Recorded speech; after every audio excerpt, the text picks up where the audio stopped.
Bonjour à toutes et à tous, bienvenue en ce jeudi de l'Ascension. Les titres, c'est tout de suite avec ce mardi matin. Des dizaines de taxis ont réalisé une opération escargot sur les autoroutes A1, A2, A23 et A25 dans la région.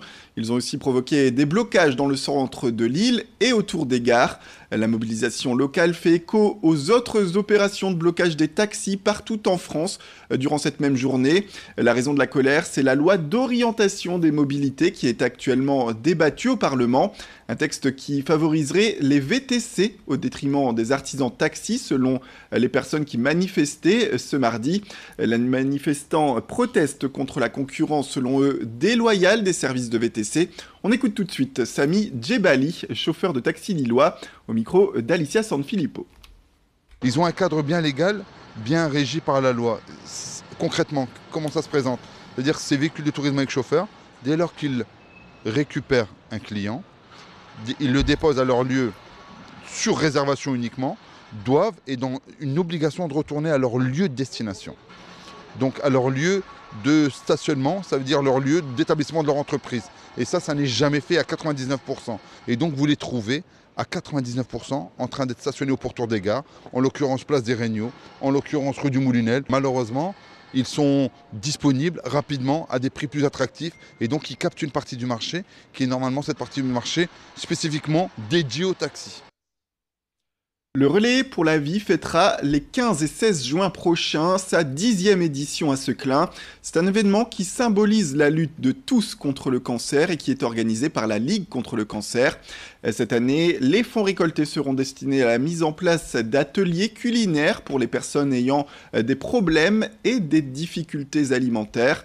Au programme, une course et des animations pour tous, petits et grands, durant les 2 jours. Une belle occasion de rendre hommage aux personnes qui se battent chaque jour contre la maladie, comme le souligne d'ailleurs Jean-Pierre Triboulet, c'est le président du comité du Nord de la Ligue contre le cancer. C'est pour montrer que l'activité physique et l'activité sportive est très importante pour la santé, à la fois pour ceux qui ont été malades et aussi pour ceux qui ne sont pas malades, qui veulent éviter de l'être. Mobiliser à la fois les Seclinois, mais mobiliser beaucoup de monde de la région, parce que le cancer, à un moment donné de sa vie, malheureusement, je pense que chaque famille est concernée.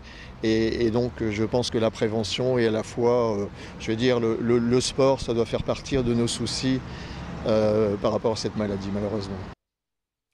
L'événement Deuil et Lys en fête, qui met en avant toute une programmation aux alentours de ces voies d'eau, va prendre place du 7 au 9 juin prochain.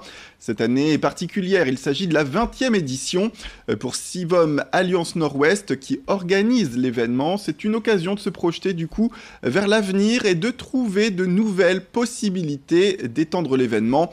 Dans le cadre de l'île 3000 à noter, les thématiques évoquées seront bien sûr mexicaines. Des croisières seront toujours au rendez-vous, sachez-le, avec toujours ces spectacles et ces expositions à la clé. Tout de suite, quelques informations complémentaires avec les organisateurs au micro de Rémi Desremeaux. 20 ans, c'est un bel exploit. C'est un exploit qui a été fait avec les communes du secteur pour travailler tous ensemble sur un projet, sur un véritable projet de coordination des communes où chacun est venu faire sa manifestation. Et le CIVOM a permis de communiquer sur cette manifestation et s'ouvrir vers la DOL. D'une part, et on est devenu aujourd'hui Deuil et Lys en fête, donc tourner vers cette voie d'eau qui était à un moment où les communes tournaient le dos. Aujourd'hui, c'est devenu une richesse pour notre territoire. Aujourd'hui, en fait, nos 20 ans, l'idée c'est de pouvoir poursuivre et peut-être s'ouvrir dans les années à venir sur la marque, oui. Place au sport avec la course de motocross de Cassel, de retour lundi prochain pour sa 35e édition. Après une année sans compétition, on le rappelle, suite au décès d'un des pilotes en 2017, c'est un retour très attendu pour les spectateurs. 250 participants vont s'arracher le trophée Timothée Potisek. Et parmi eux, de grands noms de la moto et de l'enduropale comme Milko Potisek ou encore Christophe Pourcel, Nathan Watson, Steve Ramon ou encore Arnaud Demester. En plus des courses, plusieurs temps forts sont prévus comme la Superpose Salty, un événement atypique du motocross de Cassel. Plus d'informations, c'est tout de suite. Nous aurons le plus gros plateau qu'il n'y ait jamais eu à Cassel. On va retrouver les 3 derniers vainqueurs de l'Enduropal, que sont Nathan Watson, qui avait d'ailleurs fait une course magnifique avec Milko Potisek. Ils vont se retrouver sur la terre pour une sorte de revanche, puisqu'il n'est pas prévu qu'ils se retrouvent à un autre moment. On a un des plus grands champions que la France ait connu de motocross, qui a été champion des États-Unis 2 fois, qui a été champion du monde.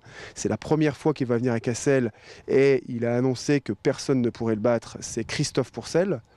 Voilà. On va retrouver Steve Ramon, qui est double champion du monde, qui est déjà venu plusieurs fois à Cassel, qui a gagné à Cassel, qui a gagné l'Enduropal de Touquet aussi, qui lui vient pour la dernière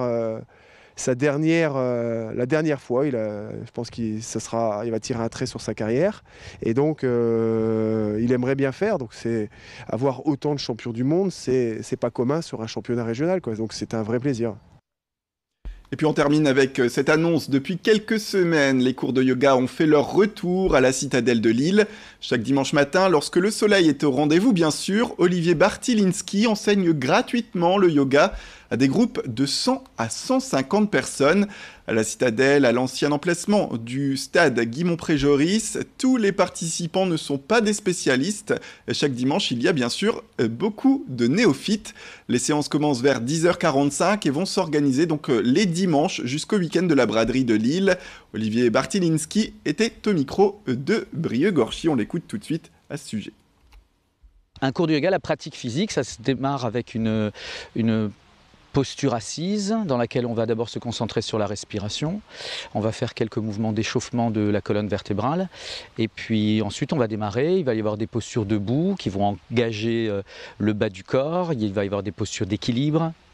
Il y a beaucoup de postures aussi d'étirement. C'est vraiment un équilibre entre de la force et de la souplesse. Et au niveau de l'esprit, c'est surtout qu'on va essayer de faire cette pratique dans un grand calme, en se concentrant sur la respiration pendant qu'on pratique les postures. Donc c'est le double effet. Voilà, si vous êtes intéressé, vous pouvez vous rendre sur la page Facebook de l'événement. Elle est intitulée Yoga Lille Dominical gratuit. Yoga Lille Dominical gratuit. Vous aurez toutes les informations nécessaires. Voilà, c'est la fin de cette édition. Merci à toutes et à tous de nous avoir suivis. Restez avec nous, l'information continue bien sûr.